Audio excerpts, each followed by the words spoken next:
Elon Musk का यह मानना है, एक बहुत बड़ा मिथ है कि ओवर पॉपुलेशन मानव सभ्यता के लिए समस्या है, क्योंकि रिसोर्स तो लिमिटेड है लेकिन पॉपुलेशन बढ़ती जा रही है।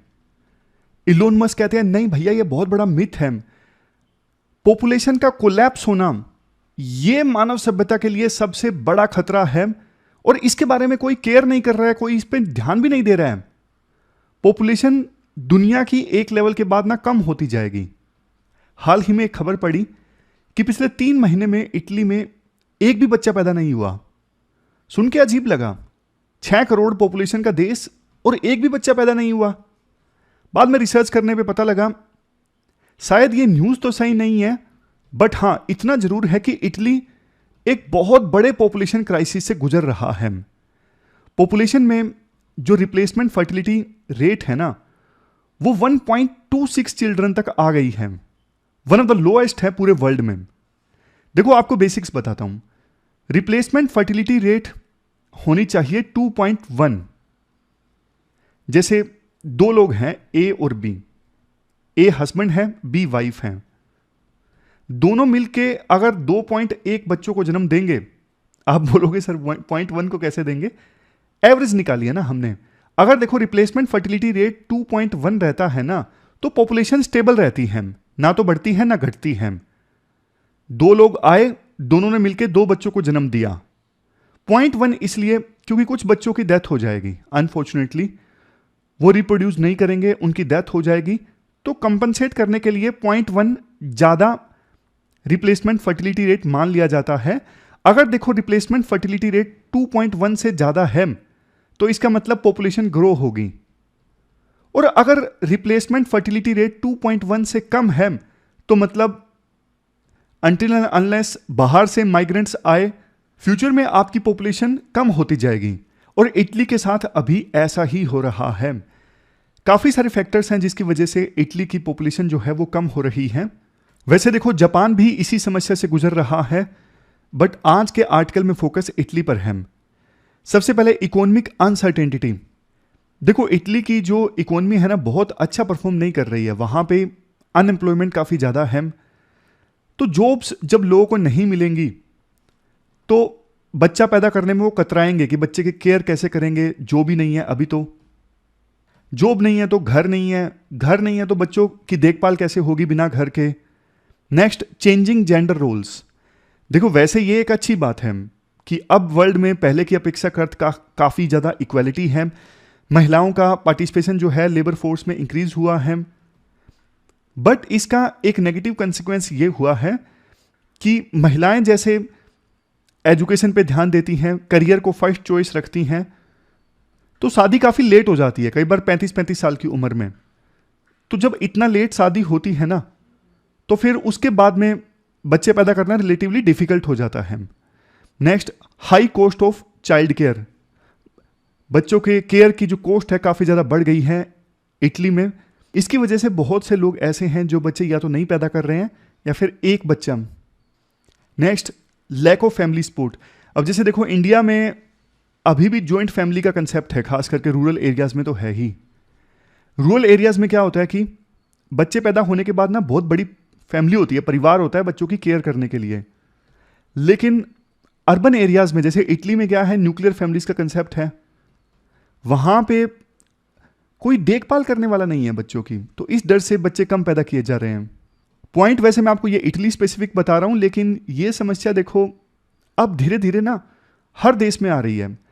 इंडिया की पॉपुलेशन भी पीक करेगी। ये देखो आप, अभी बेसिक इंडिया की पॉपुलेशन सबसे ज्यादा है पूरे वर्ल्ड में, लेकिन 2063 आते आते इंडिया की पॉपुलेशन पीक कर जाएगी। उसके बाद पॉपुलेशन इंडिया की कम होना स्टार्ट हो जाएगी। चाइना की पॉपुलेशन तो ऑलरेडी अब पीक कर ही चुकी है, अब तो कम ही कम होगी चाइना की पॉपुलेशन। इटली में ना अभी मीडियन एज 45.7 है, जबकि जापान में मीडियन एज 48 है। सेकंड ओल्डेस्ट पॉपुलेशन है इटली की जापान के बाद। अब देखो होता क्या है, वहां पे अब इटली में ना हेल्थ केयर काफी अच्छा है, लाइफ एक्सपेक्टेंसी अच्छी है। वैसे तो ये अच्छी चीज है, लेकिन होता यह है कि पॉपुलेशन इटली की बढ़ नहीं रही है और बूढ़े लोग ज्यादा समय तक जी रहे हैं। अब होगा क्या, इटली का सिस्टम ऐसा है, जो लोग अभी काम कर रहे हैं ना, वर्किंग हैं, वो पे करते हैं बूढ़े लोगों की पेंशन के लिए। तो अब बूढ़े लोग ज्यादा हैं, पेंशन पे ज्यादा लोग हैं, काम करने वाले लोग कम हैं, तो ना कोलैप्स कर जाएगा इनका इकोनॉमिक सिस्टम, पेंशन नहीं दे पाएंगे।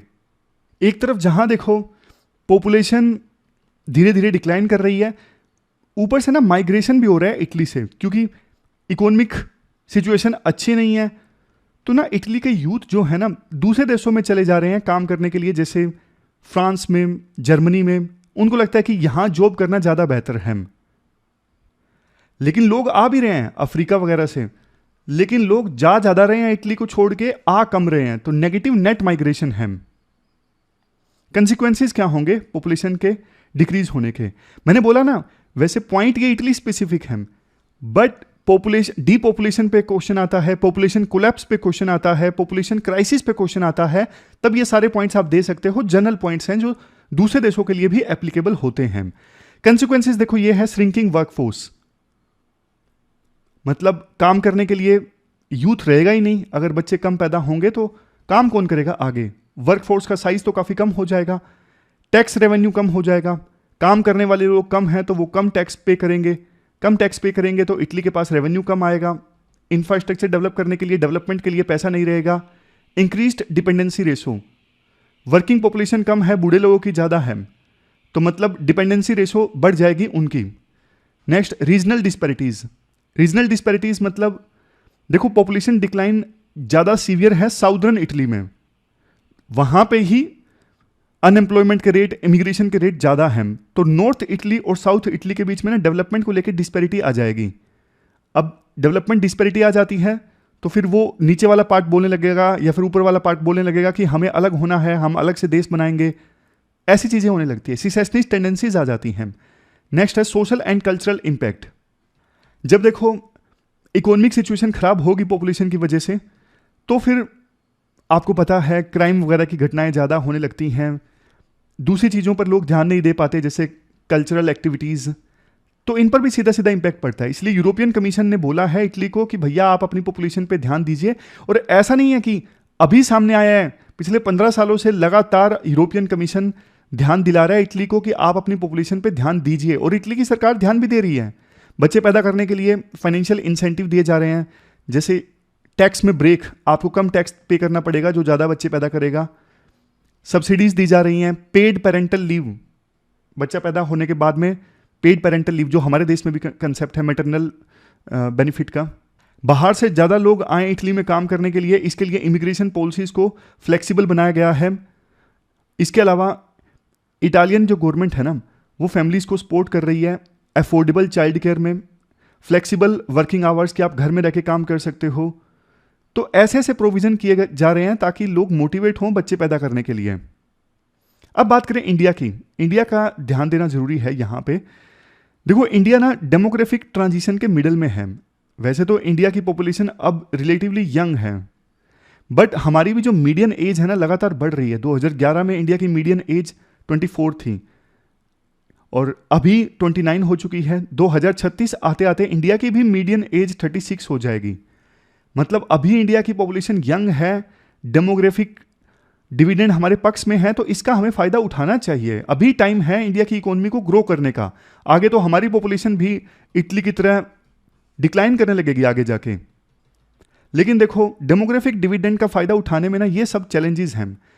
देश की इकोनॉमी अभी इनफॉर्मल है, कास्ट डिस्क्रिमिनेशन होता है, रिलीजियस डिफरेंसेस भी हैं, जेंडर डिस्पैरिटीज हैं, वुमेन मैन के बीच में डिफरेंस, पार्टिसिपेशन कम है महिलाओं का लेबर फोर्स में, स्किल्ड नहीं है देश की पॉपुलेशन, मतलब यूथ जो है स्किल्ड नहीं है, हेल्थ केयर सर्विसेज और अच्छी क्वालिटी एजुकेशन सर्विसेज का अभाव है, इनकम गैप जो है वो बढ़ता जा रहा है, मतलब अमीर और ज़्यादा अमीर हो रहा है, गरीब और ज़्यादा गरीब हो रहा है, सफिशिएंट एम्प्लॉयमेंट अपॉर्चुनिटीज़ नहीं जनरेट कर पा रही है सरकार।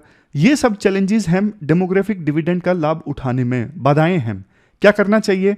हेल्थ एंड एजुकेशन पे सरकार ज़्यादा खर्च करे, फीमेल वर्कफोर्स पार्टिसिपेशन इंक्रीज होना चाहिए, महिलाएं ज़्यादा काम करेंगी तो ज़्यादा इकोनॉमिक एक्टिविटीज़ होंगी, ज़्यादा इकोनॉमिक एक्टिविटीज़ होंगी तो फिर देश की जीडीपी में कंट्रीब्यूशन ज़्यादा होगा, इकोनॉमी तेज़ी से ग्रो होगी। और देखो महिलाओं का पार्टिसिपेशन इंक्रीज होता है ना लेबर फोर्स में, उस घर में गरीबी तो दूर होती ही है। लेकिन सोच के देखिए, वो परिवार फिर ज़्यादा खर्च करेगा।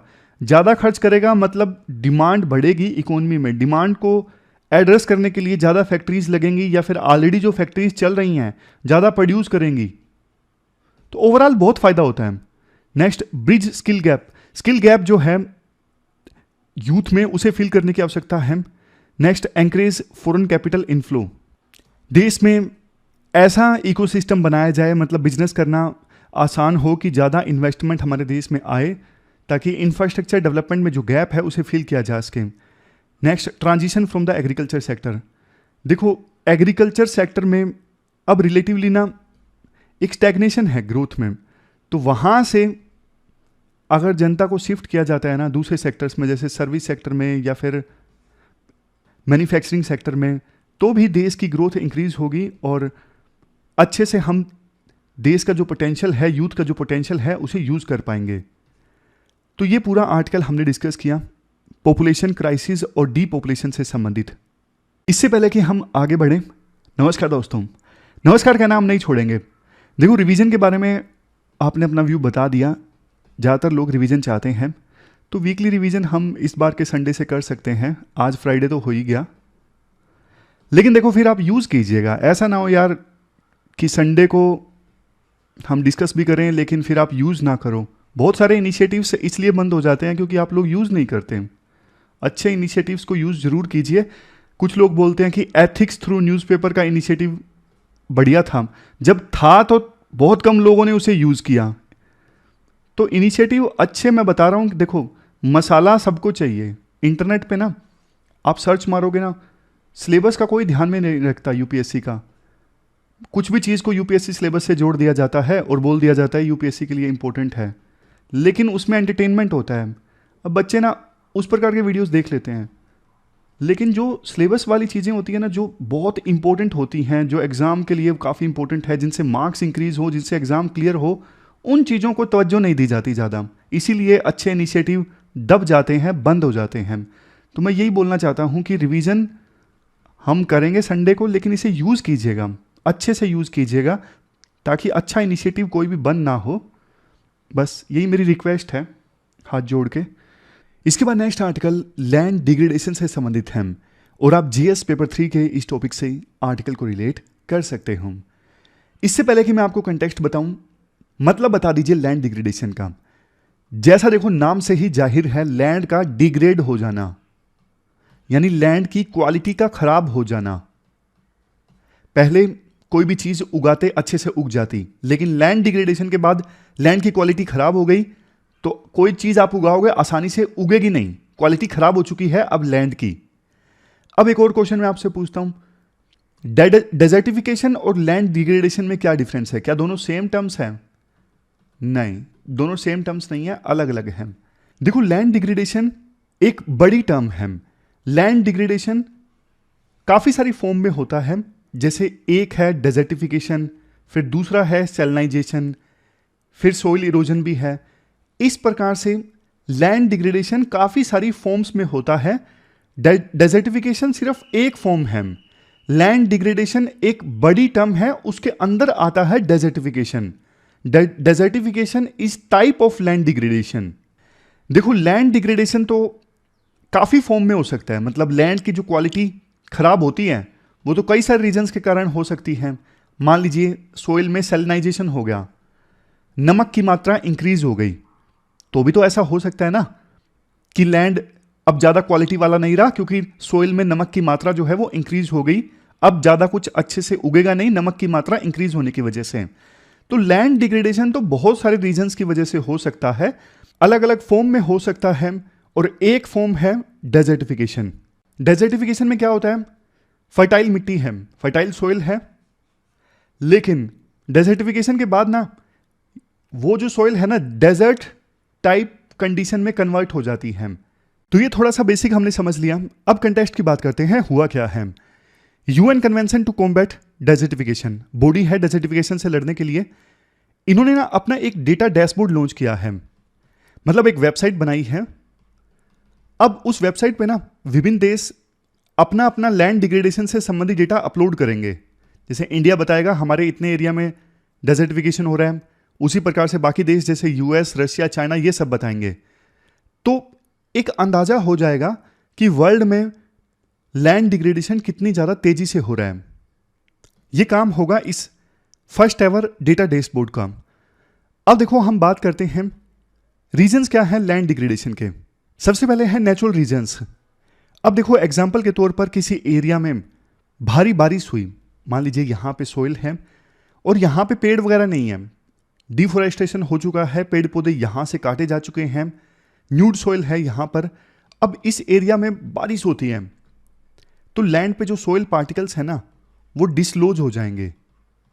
अगर थोड़े बहुत पेड़ पौधे होते तो सोइल डिसलोज होने से बच जाती, लेकिन भारी बारिश हुई है तो सोइल पार्टिकल्स डिसलोज हो जाएंगे। और पानी, मान लीजिए स्लोप है, पहाड़ है, तो ऊपर से पानी आ रहा है, उन सोइल पार्टिकल्स को बहा के ले जाएगा अपने साथ, तो ये सोइल इरोजन हो गया। अब कई बार ऐसा होता है बहुत तेजी से हवा चलती है, तेजी से हवा चलती है तो लैंड के ऊपर जो सोइल है वो हवा सोइल पार्टिकल्स को अपने साथ ले जाती है। और सोइल पार्टिकल्स के बिना फिर देखो पेड़ पौधे उगेंगे कैसे? सबसे इंपॉर्टेंट तो सोइल पार्टिकल्स ही है ना। वाटर इरोजन की वजह से भी लैंड डिग्रेडेशन होता है। आप ज्योग्राफी में ये पढ़ते हो टाइप ऑफ वाटर इरोजन, जैसे गली इरोजन, सीट वाटर इरोजन, ये ज्योग्राफी में आप पढ़ते हो, टाइप्स हैं वाटर इरोजन के। डेटा है थोड़ा सा, रेनफॉल और सरफेस रन ऑफ की वजह से हमारे देश में 11.0% लैंड का डेजर्टिफिकेशन हुआ है और वाटर इरोजन ने कंट्रीब्यूट किया है डेजर्टिफिकेशन में 10.98%, 2011-13 का डेटा है। और विंड इरोजन ने कंट्रीब्यूट किया है डेजर्टिफिकेशन में 5.4%। इसके बाद नेक्स्ट है मैन मेड रीजन्स। इंसान की एक्टिविटीज की वजह से क्यों डेजर्टिफिकेशन और लैंड डिग्रेडेशन हो रहा है। अब जैसे देखो एग्रीकल्चर प्रैक्टिसेस हैं, फॉर एग्जांपल महेश एक किसान है, वो अपने लैंड पर, अपने खेत में एक ही फसल बार बार उगाया जा रहा है, उगाया जा रहा है, उगाया जा रहा है, यानी मोनोकल्चर एग्रीकल्चर प्रैक्टिसेस को महेश फॉलो कर रहा है। उसे ये नहीं पता कि बार बार एक ही फसल महेश अगर उगाएगा तो जरूरी जो न्यूट्रिएंट्स हैं उनकी कमी हो जाएगी।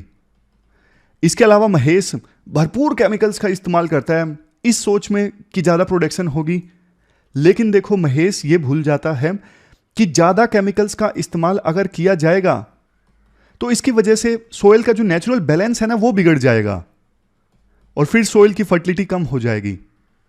समझ गए? इसके अलावा डिफोरेस्टेशन, डिफोरेस्टेशन जब हो जाता है ना, जैसा पिछली स्लाइड में मैंने आपको बताया, पेड़ पौधे जो होते हैं ना वो सोइल इरोजन को होने से बचाते हैं, वो मिट्टी को ना बांध के रखते हैं, चिपका के रखते हैं। अगर डिफोरेस्टेशन हो जाए तो फिर विंड की वजह से या फिर वाटर इरोजन की वजह से ना सोइल पार्टिकल्स आसानी से बह जाते हैं। अगर पेड़ पौधे उगे हों उस जमीन पे तो नहीं बहते, तो फिर पेड़ पौधे जो हैं वो सोइल को चिपका के रखते हैं, बांध के रखते हैं। इसके बाद नेक्स्ट है क्लाइमेट चेंज। क्लाइमेट चेंज की वजह से देखो ड्रोट की फ्रीक्वेंसी काफी ज्यादा बढ़ गई है, मतलब ज्यादा ड्रोट्स आने लगे हैं, फॉरेस्ट फायर्स की घटनाएं ज्यादा होने लगी हैं, टेम्परेचर बढ़ने लगा है लैंड का। तो ये सब रीजन्स भी कंट्रीब्यूट कर रहे हैं लैंड डिग्रेडेशन में। इस प्रकार से हमने समझा लैंड डिग्रेडेशन के रीजन्स। या तो देखो आप इस प्रकार से क्लासिफाई करके बता सकते हो, जैसे हमने डिस्कस किया कि natural reasons, man made activities की वजह से लैंड डिग्रेडेशन कैसे हो रहा है और क्लाइमेट चेंज। या फिर सीधा बता सकते हो डिफोरेस्टेशन की वजह से हो रहा है, पॉपुलेशन ग्रोथ ज़्यादा हो रही है इसलिए डिफोरेस्टेशन हो रहा है, लैंड पे ज़्यादा बर्डन पड़ रहा है, urban expansion, pollution and waste disposal की वजह से भी लैंड डिग्रेडेशन हो रहा है। सीधे भी इस प्रकार से आप रीजन्स बता सकते हो। नेक्स्ट आप कंसिक्वेंसेस भी देख लीजिए, सोइल डिग्रेडेशन के कंसिक्वेंसेस क्या होते हैं। सबसे पहले फूड एंड न्यूट्रिशन इनसिक्योरिटी। जब देखो लैंड उगाने लायक नहीं रहेगा या फिर कम चीज़ें पैदा होंगी तो प्रोडक्शन प्रभावित होगी, फसल की पैदावार कम होगी, फसल की पैदावार कम होगी तो फूड सिक्योरिटी खतरे में आ जाएगी। नेक्स्ट वाटर स्कैरिसिटी, पानी की कमी। देखो जब लैंड डिग्रेड हो जाता है ना, सोइल पार्टिकल्स बह जाते हैं, तो ऐसी सिचुएशन में ना लैंड की वाटर को एब्जॉर्ब करने की जो कैपेसिटी है वो भी कम हो जाती है, तो उस एरिया में पानी की कमी हो जाती है। Next rapid climate change. इसका मतलब ये है जैसे देखो पेड़ पौधे होते हैं वो कार्बन स्टोर करके रखते हैं, डेजर्टिफिकेशन हो गया, वहाँ पे पेड़ पौधे हैं ही नहीं तो कम कार्बन स्टोर होगा तो ग्लोबल वार्मिंग और तेज़ी से होगी। Next poverty and social insecurity. अब फसल की पैदावार पहले से कम हो गई तो फार्मर्स की इनकम कम हो गई, इनकम कम हो गई तो गरीबी के और नज़दीक आ जाएंगे फार्मर्स। Next migration. माइग्रेशन मतलब जब देखो किसानों की पैदावार बहुत कम हो जाएगी तो उन्हें गांव छोड़कर शहरों में जाना पड़ेगा किसी और रोजगार की तलाश में, तो माइग्रेशन हो जाएगा। Next reduction of ecosystem services. अब जैसे देखो लैंड पर पेड़ पौधे उगते हैं तो बहुत इकोसिस्टम सर्विसेज लैंड प्रोवाइड करता है, जैसे वहाँ पे पक्षी आते हैं। दूसरी इकोसिस्टम सर्विसेज जैसे न्यूट्रिएंट्स का साइकिल कंप्लीट होना, लेकिन लैंड डिग्रेडेशन की वजह से ना ये सारी इकोसिस्टम सर्विसेज बंद हो जाती हैं। तो ये सब बैड कंसिक्वेंसेज हैं सोइल डिग्रेडेशन के। इन सब चीज़ों की वजह से देखो इकोनॉमिक लॉस भी काफ़ी ज़्यादा होता है। 2014-15 में ना लैंड डिग्रेडेशन की वजह से देश की जीडीपी को 2% से ज़्यादा का नुकसान हुआ था। ये डेटा है टेरी का, यानी the energy and resource institute का। अब आगे तो आगे आप और काफ़ी सारे कंसिक्वेंसेस ड्रा कर सकते हो, जैसे देखो रेस्पिरेटरी डिजीज़। अब मान लीजिए विंड इरोजन की वजह से सोइल पार्टिकल्स या फिर डस्ट के जो पार्टिकल्स हैं वो एटमॉस्फेयर में आ गए तो सांस लेने में दिक्कत आएगी, रेस्पिरेटरी डिजीज़ हो सकते हैं। पानी की कमी हो गई, पानी पीने लायक नहीं रहा तो उस पानी को जनता पिएगी तो बीमार हो जाएगी, वाटर बोर्न डिजीज़ फैलने का खतरा है। तो आगे से आगे तो कंसिक्वेंसेस आप बहुत सारे ड्रा कर सकते हो, बेसिक आइडिया आपको हो ही गया होगा। अब बात करते हैं सरकार क्या कर रही है लैंड डिग्रेडेशन से निपटने के लिए। देखो फर्स्ट थिंग फर्स्ट, आप समस्या को तभी खत्म कर सकते हो जब आपको यह पता हो समस्या कितनी गंभीर है। तो इसरो का स्पेस एप्लीकेशन सेंटर है जो डेटा देता है, बताता है कहाँ कहाँ पे कितना लैंड डिग्रेडेशन और डेजर्टिफिकेशन हो रहा है। 2018-19 का डेटा है, उसके अनुसार 97.84 मिलियन हेक्टेयर्स पर लैंड डिग्रेडेशन और डेजर्टिफिकेशन हो चुका है। इसके अलावा स्टेट लेवल पे भी डेटा दिया गया स्पेस एप्लीकेशन सेंटर के द्वारा ताकि प्लानिंग हो सके उसी हिसाब से। नेक्स्ट है ऑनलाइन पोर्टल फॉर विजुअलाइजेशन। ये भी स्पेस एप्लीकेशन सेंटर के साथ मिल के डेवलप किया गया है। इसमें ना आप ऊपर से देख सकते हो कहाँ कहाँ पे लैंड डिग्रेड हो रहा है और कैसे हो रहा है पूरी process. Next point, land degradation को रोकने के लिए स्पेशल देहरादून का जो Indian council for forestry research and education है ना, यहाँ पर एक सेंटर ऑफ एक्सीलेंस इस्टेब्लिश किया गया है जो कि देखो फोकस करता है साउथ साउथ कोऑपरेशन पर। मतलब जैसे जो ग्लोबल साउथ कंट्रीज है ना, खास करके गरीब देश या फिर लो इनकम कंट्रीज हैं, वहाँ पे भी लैंड डिग्रेडेशन हो रहा है मान लीजिए, तो आपस में बेस्ट प्रैक्टिसेस शेयर की जाती हैं कैसे इससे निपटा जाए। अगर देखो बेस्ट प्रैक्टिसेस की बात करें, चाइना का ये ग्रेट ग्रीन वॉल का ज़बरदस्त एग्जाम्पल है। ये गोबी डेजर्ट रीजन में ना डेजर्टिफिकेशन को आगे बढ़ने से रोकने के लिए चाइना ने ये ग्रेट वॉल इस्टेब्लिश की है। मतलब एफोरेस्टेशन प्रोग्राम है। यहाँ पे मोनोकल्चर फॉरेस्ट स्ट्रिप चाइना ने इस्टेब्लिश की है, एक ही तरह के पेड़ उगाए हैं ताकि गोबी डेजर्ट को आगे बढ़ने से रोका जा सके। इंडिया भी ऐसा कर सकता है, इंडिया का प्लान भी है। क्या प्रोग्रेस है अभी इसकी वो तो नहीं पता, लेकिन यहाँ पर देखो डेजर्ट को आगे बढ़ने से रोकने के लिए इंडिया का भी ये ग्रीन वॉल वाला प्लान है। इसके अलावा सरकार का एक प्लान है मनरेगा और प्रधानमंत्री कृषि सिंचाई योजना, दोनों को आपस में कन्वर्ज कर दिया जाए। इससे और ज़्यादा डिग्रेडेड लैंड को ट्रीट किया जा सकता है, ठीक किया जा सकता है। नेक्स्ट, किसानों को अवेयर करना अच्छी एग्रीकल्चर प्रैक्टिसेस को फॉलो करने के लिए, जैसे मोनोकल्चर फॉलो ना करें, क्रॉप रोटेशन जरूर करें, रेन वाटर हार्वेस्टिंग, ये सारी जो अच्छी अच्छी एग्रीकल्चर प्रैक्टिसेस है ना, उनको किसानों को फॉलो करना होगा। सरकार इस बारे में एक्सटेंशन सर्विसेज चला रही है, मतलब अवेयरनेस कैंपेन चला रही है। तो ये पूरा आर्टिकल हमने लैंड डिग्रेडेशन से संबंधित डिस्कस किया। चलते हैं आगे। इसके बाद नेक्स्ट आर्टिकल पोर्ट्स से संबंधित है। किस प्रकार से इंडिया के जो पोर्ट्स हैं देश की ग्रोथ रेट इंक्रीज करने में और एम्प्लॉयमेंट जनरेट करने में योगदान दे रहे हैं। देखो इंडिया वर्ल्ड का मैन्युफैक्चरिंग हब बनना चाहता है, एक्सपोर्ट के मामले में इंडिया पूरे वर्ल्ड का पावर हाउस बनना चाहता है। तो इंडिया के जो ये एम्बिशंस है ना, इनको पूरा करने में पोर्ट्स का रोल बहुत बड़ा होने वाला है। इंडिया के पास में टोटल 7500 किलोमीटर से ज़्यादा की कोस्टलाइन है। ये इंडिया को एक बड़ा एडवांटेज देती हैं। अभी लक्ष्य सरकार का देखो ये है 2024 यानी करंट जो फाइनेंशियल ईयर चल रहा है ना, इसमें $900 बिलियन का एक्सपोर्ट किया जाए। और सरकार का एक लक्ष्य ये भी है, जल्द ही इंडिया की इकोनॉमी को $5 ट्रिलियन की इकोनॉमी बनाना है। तो इन ऑब्जेक्टिव्स को अचीव करने के लिए ना पोर्ट्स का रोल बहुत बड़ा है।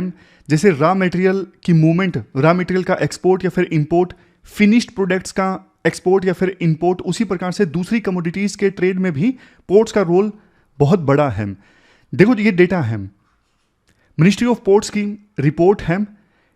इंडिया से जो ट्रेड होता है ना, अगर वॉल्यूम की बात करें तो 95% वॉल्यूम के मामले में ट्रेड पोर्ट्स के थ्रू होता है। अगर वैल्यू की बात करें, कितने पैसों का, कितने रुपयों का ट्रेड होता है, तो 68% जो ट्रेड होता है ना पैसों के मामले में, वो पोर्ट्स के थ्रू होता है। समझ गए? क्वांटिटी के मामले में 95% ट्रेड पोर्ट्स के थ्रू, और बाय वैल्यू, बाय पैसों के हिसाब से देखें तो 68% बाय पोर्ट्स।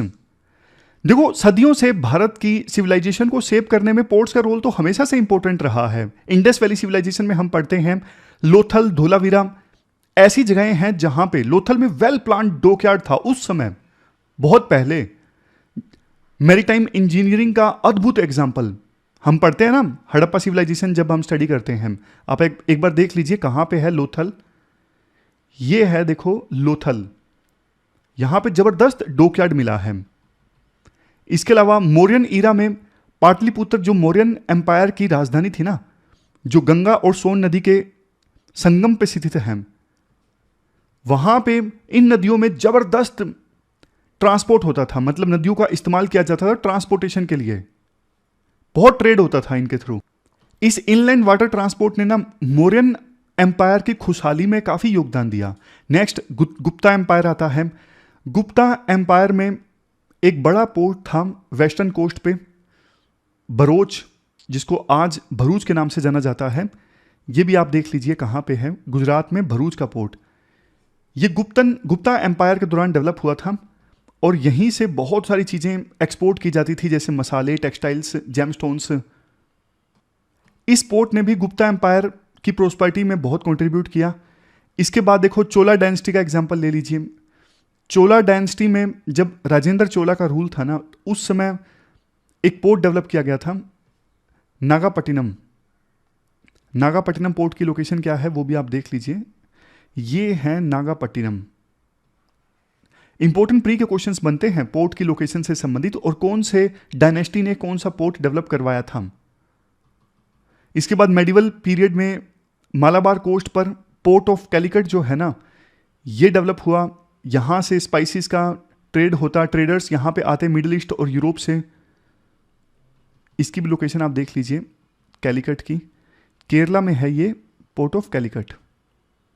तो कुल मिला के देखो भारत में ना इतिहास से अनेकों आपको एग्जाम्पल्स मिलेंगे जब पोर्ट्स ने देश की इकोनॉमी में बड़ा रोल प्ले किया हो। आज देश में ना 12 मेजर पोर्ट्स हैं, और छोटे छोटे पोर्ट्स तो बहुत ज़्यादा हैं, संख्या है 210। ज़्यादातर पोर्ट्स गवर्नमेंट कंट्रोल्ड हैं, लेकिन प्राइवेट सेक्टर ने भी ना बढ़िया कंट्रीब्यूट किया है। जैसे मुंद्रा पोर्ट है, मुंद्रा पोर्ट अदानी का पोर्ट है, 25 साल हाल ही में पूरे किए गए मुंद्रा पोर्ट के द्वारा। प्राइवेटली ओन्ड है, जैसे मैंने आपको बताया अदानी का है। बड़े बड़े कार्गो वेसल्स को हैंडल कर सकता है मुंद्रा पोर्ट। उसी प्रकार से अदानी ग्रुप ने ना केरला में एक और पोर्ट डेवलप किया है, सी पोर्ट विजिंजम। ये देखो, ये पब्लिक प्राइवेट पार्टनरशिप का एग्जांपल है, विजिंजम पोर्ट केरला में। हाल ही में मुंबई में ना global maritime India summit organise हुआ था। इस समिट में भी प्रधानमंत्री मोदी ने पोर्ट्स की इंपॉर्टेंस पे काफी बल दिया। 2006 में स्पेशल इकोनॉमिक जोन एक्ट आया था। ये एक्ट जो है अपॉर्चुनिटी देता है पोर्ट सेक्टर को। पोर्ट के साथ लगता जो एरिया है वहां पे काफी सारे स्पेशल इकोनॉमिक जोन बने इस एक्ट के आने के बाद।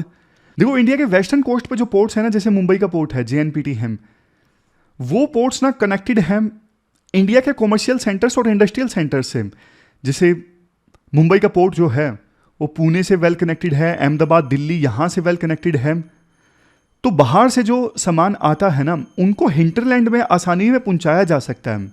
और एक और चीज आपको बताता हूं, देखो इंडिया के जो वेस्टर्न पोर्ट है ना, जैसे गुजरात के पोर्ट है, मुंबई के पोर्ट है, वहां पे एनर्जी जैसे कोल है, गैस है, इनका इंपोर्ट ज्यादा वेस्टर्न कोस्ट पे होता है, वेस्टर्न कोस्ट के पोर्ट्स पे होता है।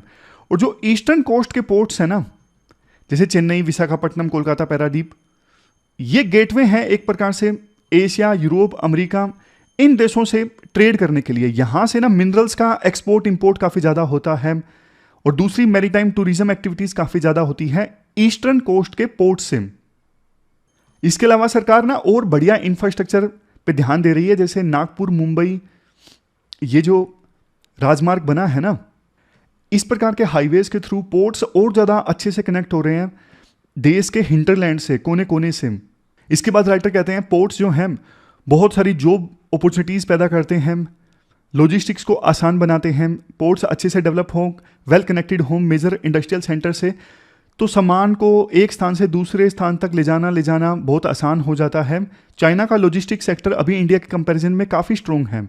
इंडिया ने भी अपनी तरफ से सागरमाला स्कीम चलाई है पोर्ट्स को और ज़्यादा बेहतर ढंग से डेवलप करने के लिए, लॉजिस्टिक सेक्टर को डेवलप करने के लिए। यह है सागरमाला स्कीम। फाइनेंशियल असिस्टेंस दी जाती है सेंट्रल गवर्नमेंट के द्वारा पोर्ट्स की होलिस्टिक डेवलपमेंट के लिए। सागरमाला स्कीम के अंतर्गत ना 2035 तक लक्ष्य ये है 802 प्रोजेक्ट्स पे 5,40,000 करोड़ खर्चा किया जाए। और अभी तक देखो 220 प्रोजेक्ट तो खत्म कर ही लिए गए हैं 1,12,000 करोड़ की लागत से। 231 प्रोजेक्ट्स ऐसे हैं जिन पे काम चल रहा है और इस पे कॉस्ट आएगी 2,07,000 करोड़। मतलब इतना डीप में डेटा याद ना रहे तो प्रोजेक्ट वाइज आप याद कर सकते हो, अगर मनी वाइज आपको याद ना करना हो तो। पोर्ट से देखो सरकार को ना रेवेन्यू भी बहुत मिलता है। जैसे मुंद्रा पोर्ट ने कस्टम डिपार्टमेंट को 80,000 करोड़ से ज़्यादा का रेवेन्यू जनरेट करके दिया। एम्प्लॉयमेंट तो जनरेट होती ही है, रेवेन्यू भी काफ़ी जनरेट होता है। तो इस प्रकार से देखो ये पूरा आर्टिकल हमने पोर्ट्स के बारे में और पोर्ट्स की इंपॉर्टेंस से संबंधित डिस्कस किया। इसके बाद आप मेंस के क्वेश्चंस देख लीजिए। 2 क्वेश्चंस आज आपको अटेम्प्ट करने हैं, एक पोर्ट से संबंधित और दूसरा क्वेश्चन आपको अटेम्प्ट करना है पॉपुलेशन से संबंधित, यानी डीपॉपुलेशन से संबंधित। इंपॉर्टेंट कंसेप्ट है।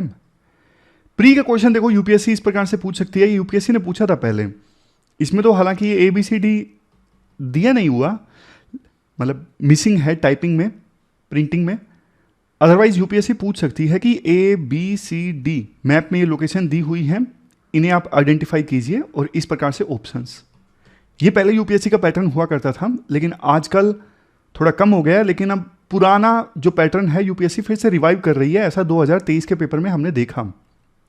एक क्वेश्चन आपको ये अटेम्प्ट करना है, 2004 में यूपीएससी ने पूछा था। आंध्र प्रदेश में लॉन्गेस्ट कोस्ट लाइन है, दूसरे नंबर पे गुजरात में सबसे ज़्यादा एयरपोर्ट्स हैं। बताइए दोनों स्टेटमेंट्स में से कौन सी स्टेटमेंट सही, कौन सी गलत है। क्या आंध्र प्रदेश में सबसे लॉन्गेस्ट कोस्ट लाइन है? आंसर है नो। गुजरात की कोस्ट लाइन सबसे लंबी है हमारे देश में और गुजरात में सबसे ज़्यादा एयरपोर्ट्स हैं। दूसरी स्टेटमेंट सही है, तो बी आंसर हो जाता है इस क्वेश्चन का। तो आज की डिस्कशन में इतना ही है। Thank you very much for discussion.